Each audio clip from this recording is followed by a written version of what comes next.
Hi all. కూలీ లోకేష్ కనగరాజ్ దర్శకత్వంలో రజనీకాంత్, నాగార్జున, శోభిన్ షాహీర్, శృతి హాసన్, సత్యరాజ్, ఉపేంద్ర గారు అండ్ ఆమిర్ ఖాన్ అందరూ ఫ్యాన్ ఫేవరెట్స్ ఉన్న సినిమా కథ వచ్చేసరికి సైమన్ జేవియర్ అనే మాఫియా లీడర్, అతని కొడుకు ఈ మాఫియా ఇష్టం లేదు. సో అతను చదువుకొని కస్టమ్స్ ఆఫీసర్ అవుతాడు. వీళ్ళ మాఫియా ఆపరేషన్స్ అన్ని సెటప్ చేసుకుంది ఒక హార్బర్ లో. ఆ హార్బర్ లో కొన్ని వేల మంది పనిచేస్తుంటారు కూలీస్. ఈ సైమన్ జేవియర్ కి right hand Soubin Shaheer character Dayal. తను కూలీస్ లో ఒక పోలీస్ ఉన్నారు అని చెప్పి అందరినీ ఇన్వెస్టిగేట్ చేస్తూ అతను ఎవరో చెప్తే 2 crores ఇస్తానని చెప్పి అతను ప్రకటిస్తాడు. అక్కడి నుంచి స్టోరీ స్టార్ట్ అవుతుంది.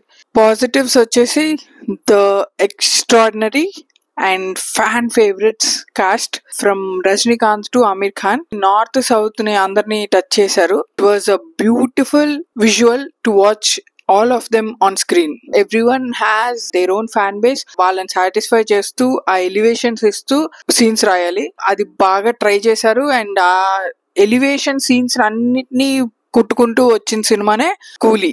కథ same old.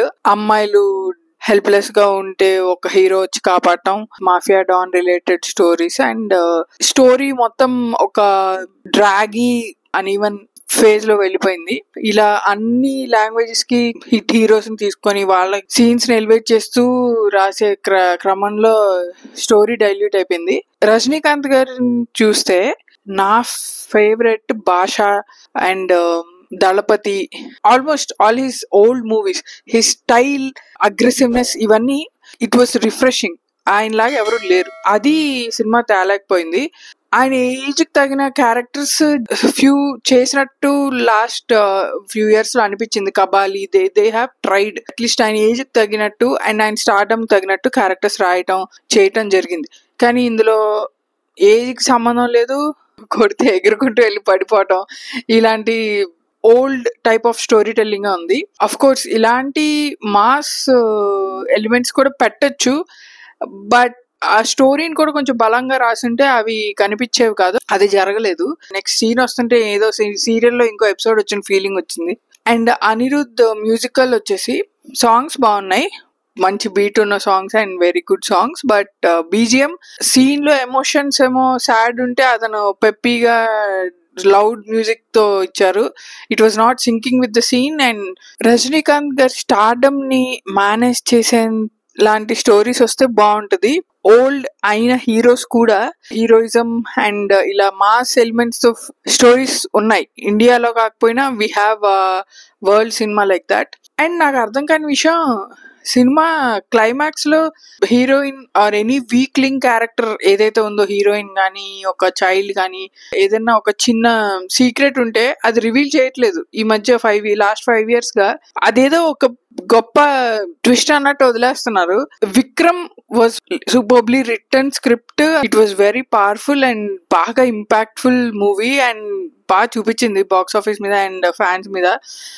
We know how big it was, but this movie, it's nowhere Vikram level గానీ అది అసలు లేదు. And Nagarjuna garu first time villain గా యాక్ట్ చేశారు. His acting was perfect. Is really a good actor అని మళ్ళీ ప్రూవ్ చేసుకున్నారు. Already we know how he's stylish and ఈ సినిమాలో ఆ స్టైల్ కావాల్సి వచ్చింది and he was very good in this movie. Soubin ఎంత న్యాచురల్ యాక్టర్. ఆయన మంజుమెల్ బాయ్స్, కుంభలని నైట్స్ ఇవన్నీ చూస్తే వి ఆల్ నో. సీన్ లో we'll never see Soubin, we'll only see the character. చాలా బాగా చేశారు. అండ్ రజనీకాంత్ గారు ఫ్యాన్స్ కి ఒక ఫీస్ట్ ఏంటంటే, రజనీకాంత్ గారు ఓల్డ్ 80s లో ఎలా ఉన్నారో 90s లో హిస్ లుక్ టెక్నాలజీ యూస్ చేసి యాజ్ ఇట్ ఈస్ గా తీసుకొచ్చారు.